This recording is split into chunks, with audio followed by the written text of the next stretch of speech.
Olá, seja muito bem-vindo ao programa Alesp Conecta, que já está no ar. Eu sou Jeremias Gomes. Olha só, no dia 14 de outubro, você se lembra, foi sancionada pelo presidente Jair Bolsonaro a lei que altera algumas normas de trânsito, não é? Teve muita mudança e a gente vai entender agora. Uma delas é a questão dos pontos na carteira, né? Com 20 pontos, a gente já poderia ser suspenso aí de 6 meses a 2 anos. Isso alterou. É bom ficar com a gente que você vai entender detalhadamente. Tem mudança também sobre o farol, não é? Que todo mundo precisa andar com ele ligado nas rodovias. Mudança sobre as cadeirinhas das crianças também. E a gente vai conversar agora com um especialista na área, que é o Dr. Rossan Coimbra.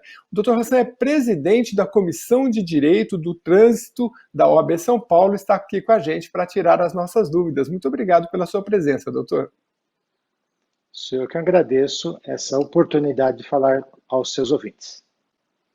Doutor, vamos começar pelo que creio que é uma das maiores dúvidas da população. A pontuação. Como é que é hoje a questão de ser suspensa a CNH e como fica com essas alterações? Bem, o Código de Trânsito Brasileiro, ele trabalha com um sistema de pontuação. As multas, elas se classificam em gravíssima, grave, média e leve, com as Uhum. correspondentes pontuações 7, 5, 4 e 3. Para cada tipo de multa, há uma classificação. Quando o motorista ele atingir 40 pontos, desde que ele não tenha nenhuma multa gravíssima, ele poderá ter a carteira suspensa. Se ele tiver uma multa gravíssima, ele precisará de 30 pontos acumulados no período de 12 meses para ter a carteira suspensa. E se Aham. ele tiver duas multas gravíssimas ou mais, ele será suspenso a atingir 20 pontos. Em resumo, Uhum. com essa alteração, o legislador pretende que brindar o bom motorista, né, e punir o mau motorista. E, logicamente, que o próprio órgão de trânsito será mais seletivo nas aberturas do processo, porque hoje em dia nós temos um volume muito grande de motoristas com a carteira suspensa. Com isso, o que se Uhum. pretende é que, efetivamente, nós tenhamos um processo mais conduzido de uma forma mais perfeita e atinja motorista que realmente precisem ser suspensos e corrigidos, porque o sistema de suspensão é uma forma de reeducar o motorista, já que ao se afastar do volante, que não basta, tem as pessoas que são melhor quinhoadas, que são ricas, tanto faz pagar a multa, mas Uhum. tirar dele o direito de suspender, o direito de dirigir, e ele ter que fazer um curso de reciclagem ao final do cumprimento da pena, apresentar o certificado, é uma forma de reeducação constante desses maus motoristas. Muito bem, então para ficar bem claro, se você que nos acompanha se esqueceu o que é uma multa gravíssima, eu vou te dar alguns exemplos. Olha, dirigir com carteira vencida há mais de 30 dias, avançar sinal vermelho, dirigir alcoolizado, dirigir sem capacete, dirigir acima da velocidade, no caso acima de 50% é gravíssima, e também fazer ultrapassagens irregulares. Doutor, então, vamos a um exemplo. Se eu cometi duas infrações gravíssimas, por exemplo, eu andei acima da velocidade acima de 50%, ou então eu fiz uma ultrapassagem irregular, cometi duas infrações. Então aí com 20 pontos eu já tenho o direito de dirigir suspenso, é assim? Sim, se é isso, se não fosse um pequeno detalhe.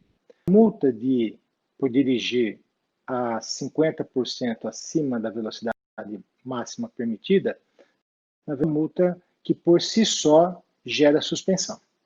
Tá? Então, eu vou te dar um outro exemplo que melhor vai se adequar à situação, que ela não gera por si só a suspensão. Por exemplo, andar em cima de calçada.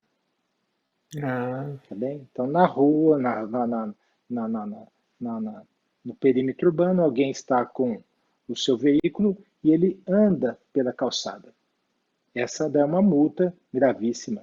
Se ele cometer duas dessas infrações, ele cometeu duas multas gravíssimas. Então, aí ele teria acumulado apenas 14 pontos. Bastaria mais outras, que não precisam ser de natureza gravíssima, que ao somar os 20 pontos, que nós temos duas gravíssimas, 12 pontos. Basta uma outra, que seria uma multa grave, para ter superado os 20 pontos. Aí ele terá a carteira suspensa nas condições. Entendi. Não é tão difícil de entender, não. Se você tiver, por exemplo, uma multa gravíssima, aí você só pode atingir. Cada multa gravíssima são quantos pontos? 7 pontos? 7 pontos.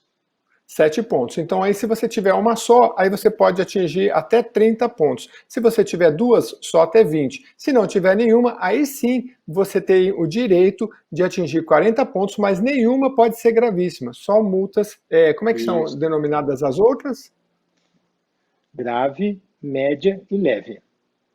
Grave, média e leve. Se for dentro dessas, aí tudo bem. Bom, agora vamos passar aí para o outro tema, então, doutor, porque tem muita coisa interessante aqui para falar, né? Por exemplo, a lei passa a valer 180 dias após a sanção que ocorreu em 14 de outubro, né? Nas minhas contas, daria ali para meados de março, né? Outubro, novembro, dezembro, janeiro, fevereiro, março, é abril. Na verdade, meados de abril. Como é que funciona? Que as pessoas têm dúvida. Hoje eu já tenho 20 pontos. A lei não vale para mim hoje, então? Nesse exemplo. Atualmente está vigindo os 20 pontos para ter a carteira suspensa, independentemente da natureza das infrações. Tá?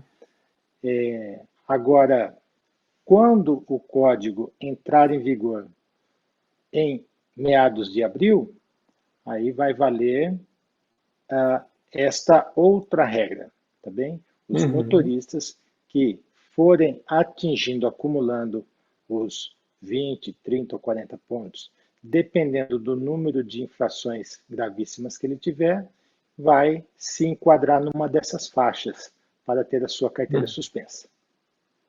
Uma outra questão de data também, pois não, doutor? Um detalhe, que é que o motorista profissional, ou seja, aquele que exerce atividade remunerada, somente terá carteira suspensa ao atingir 40 pontos, independentemente da natureza da multa. Por quê? Porque ele está muito sujeito, muito mais exposto ao cometimento de infrações.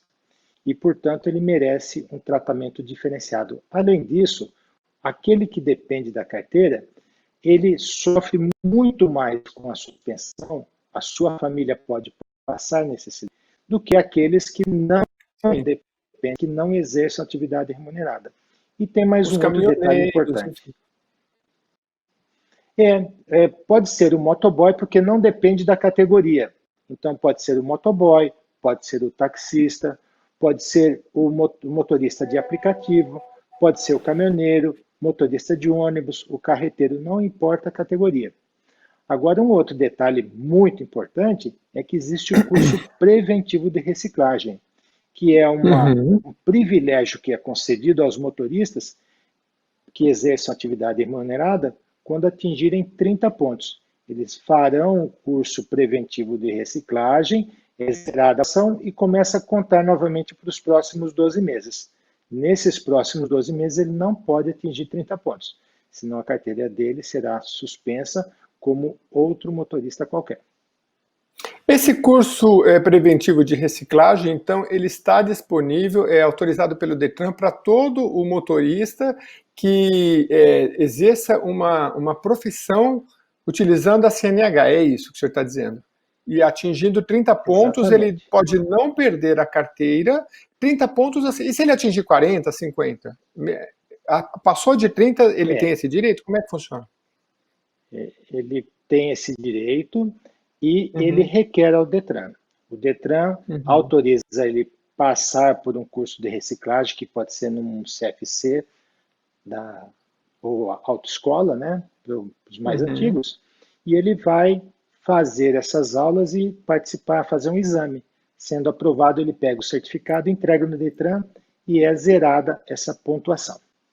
Agora, esse dispositivo, ele provavelmente vai passar por uma regulamentação melhor do CONTRAN, que é o Conselho Conselho Nacional de Trânsito, que é um órgão que vai complementar e regulamentar, dando os detalhes como deve ser aplicada essas alterações. Doutor, isso é também com essa nova lei sancionada pelo presidente ou já existia essa possibilidade? Já existe essa possibilidade, mas só que ela atualmente é aplicada aos motoristas que exerçam atividade remunerada, porém tão somente para os da categoria C, D e E. Atualmente, estão alijados, estão fora desse privilégio os mototaxistas, os entregadores de pizza, os motofretistas e os taxistas que geralmente têm a letra B. Mas se eles estiverem Ah, trabalhando com a letra C, D ou E, o que é possível, é uma questão pessoal. Eles poderão se beneficiar atualmente desse sistema. Só que a partir do meados de abril, a coisa vai ser ampliada e vai ser melhorada. Lembrando que ah, quando a pessoa vai tirar a carteira ou renovar a carteira, a qualquer momento, ele pode pedir para inserir a atividade remunerada. Aí ele vai ter que fazer um curso, vai ter que fazer um exame de psicotécnico, ele faz exame toxicológico, coisas desse tipo. entendi. Então ele pode exercer. Temos muito motoristas de aplicativo, por exemplo. Então ele usa a categoria B, que é a mais simples, né, para motorista.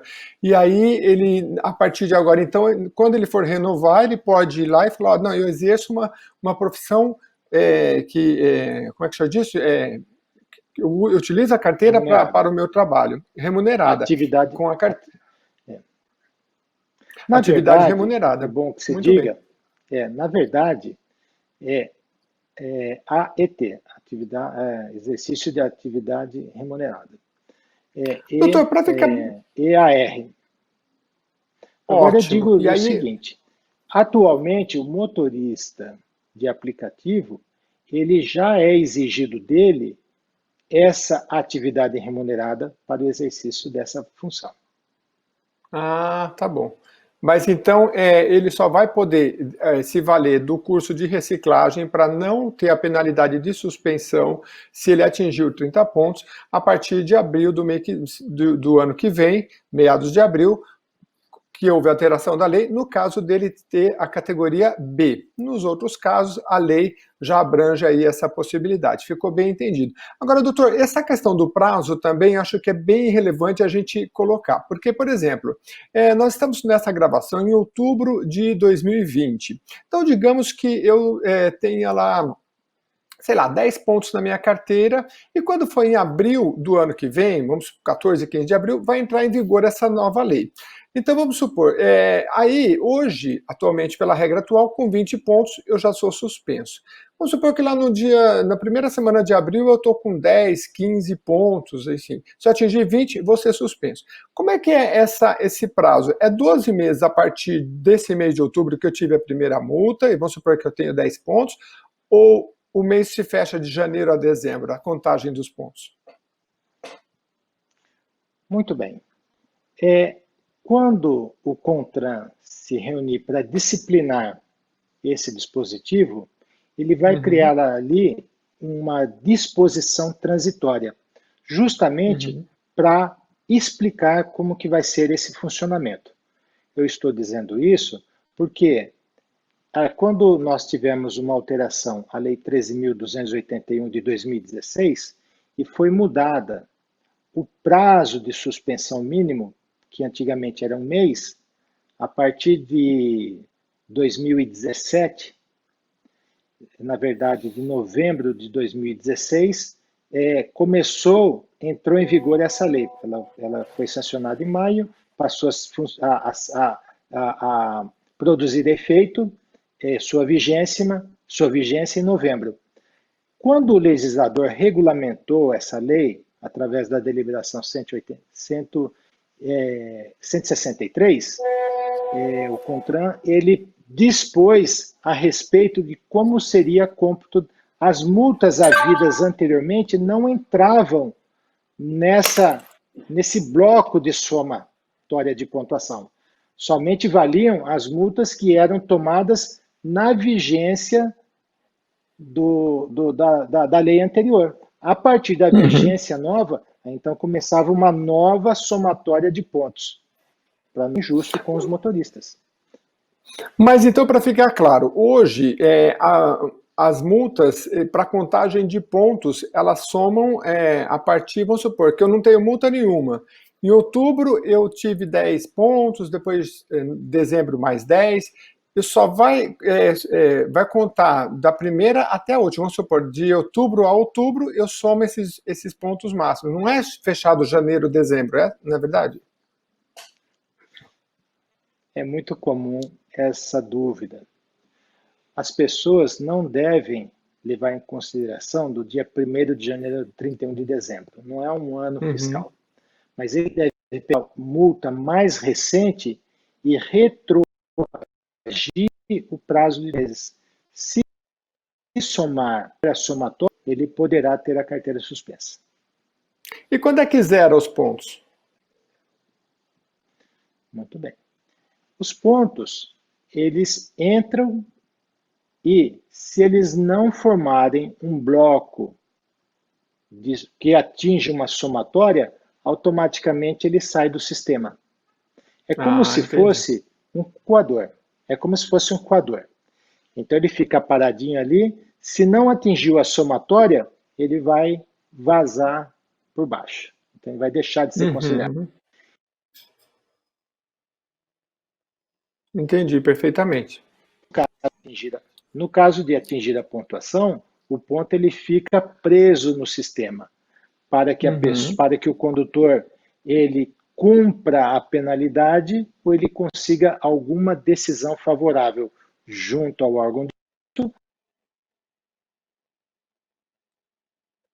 não é difícil, a gente tem um probleminha de conexão rápido, mas assim, não é difícil a gente entender, então, essa questão dos 12 meses, né? Você não pode ultrapassar a pontuação dentro desse período, né? Então, você teve uma multa agora em outubro de 2020, até outubro de 2021 não poderia ultrapassar esses 20 pontos, levando em consideração então que em abril de 2021 vai ter essas alterações que o doutor nos trouxe aqui sobre as pontuações variando aí de 20, 30 e 40 pontos, a depender se você teve multa gravíssima ou não. Se você teve 2 multas gravíssimas, quando atingir 20 pontos será suspenso. Se você teve uma multa gravíssima só, quando atingir então 30 pontos será suspenso.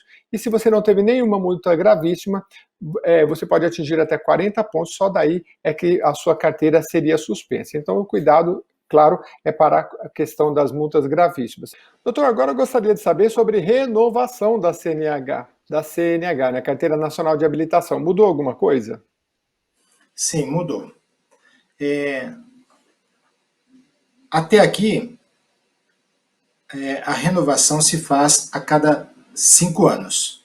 E aos que têm 65 anos ou mais, a renovação são feitas a cada 3 anos. Com essa nova temática, será feita da seguinte maneira. O motorista até os 50 anos vão renovar os exames a cada 10 anos. Dos 50 até os 70, será a cada 5 anos. Né? Isso. E após os 70 anos, a cada 3 anos. Lembrando que se a pessoa tiver algum problema de saúde, o médico poderá reduzir essa idade, justificadamente. Entendeu?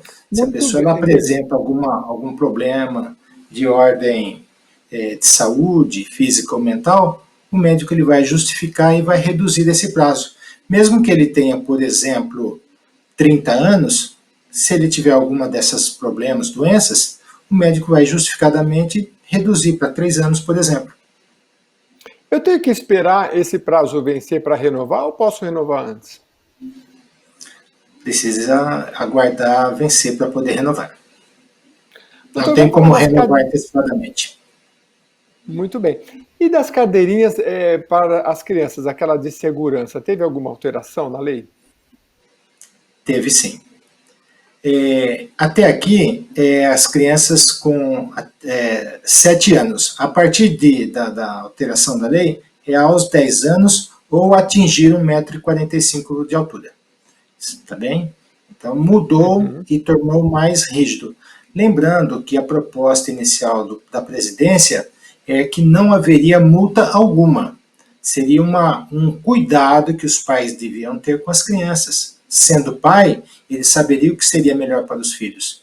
Porém, prevaleceu no trâmite junto ao Congresso que isso não seria possível, necessário realmente disciplinar e aplicar multa. Doutor, o senhor está falando que passou dos 7 para os 10 anos, para até 10 anos é obrigado a usar, é uma cadeira, não é bebê conforto, são coisas diferentes. Sim, são coisas diferentes e o CONTRAN, diz o artigo, que o CONTRAN vai regulamentar o tipo de dispositivo que deve ser utilizado. Porque nós temos o assento de elevação, né? Então existem diferentes dispositivos para as crianças. Agora, doutor, tem mais uma questão diferente aí nessa nova legislação, a lesão corporal e homicídio com embriaguez, como era e como ficou? Então, no decorrer da década do trânsito, com o Brasil, ele assumiu o compromisso junto à ONU para reduzir a morte e a acidentalidade. Começou através da lei seca, depois tivemos a nova lei seca. A questão de uns 2 anos atrás, houve uma alteração na lei em que a pessoa ela não poderia mais ter arbitrado a fiança pela autoridade policial. Somente o juiz é que poderia conceder a ele esse benefício, quando ele tivesse envolvido em morte ou lesões corporais sob o efeito do álcool. Com o trâmite dessa alteração, a pessoa que é condenada, ele vai ter que cumprir a pena restritiva de liberdade sem poder ter a substituição por outro qualquer, né? Ele não vai poder ter alterado por prestação de serviço à comunidade, por exemplo.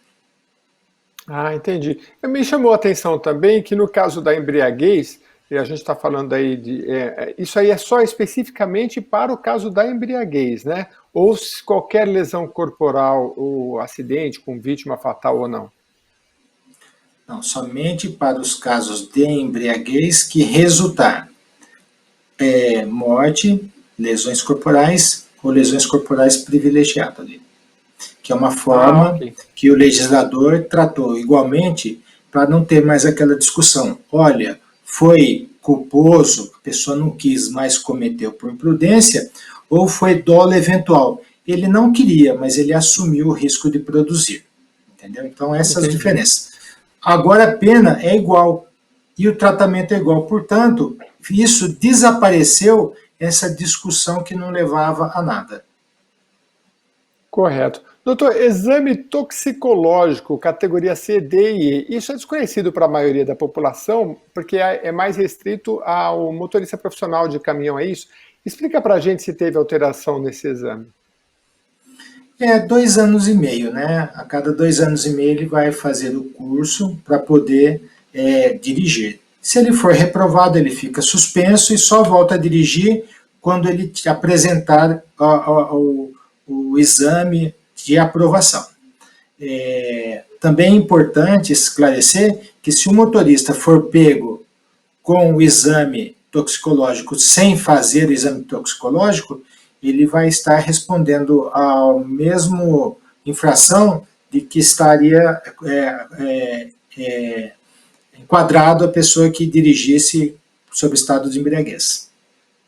Mas vamos esclarecer então, o que é o exame toxicológico? E ele tem que ser feito de quanto em quanto tempo e o que mudou agora? Tá bem, o exame toxicológico, ele é um exame que o motorista ele vai num laboratório conveniado com o Detran, é pego unha, fio de cabelo, né? Então tem a metodologia certa. A partir dessa colheita de prova e contraprova, porque se der positivo, pode ser um falso positivo, portanto ele tem uma contraprova, né? Para verificar se nos últimos tempos ele fez uso de alguma substância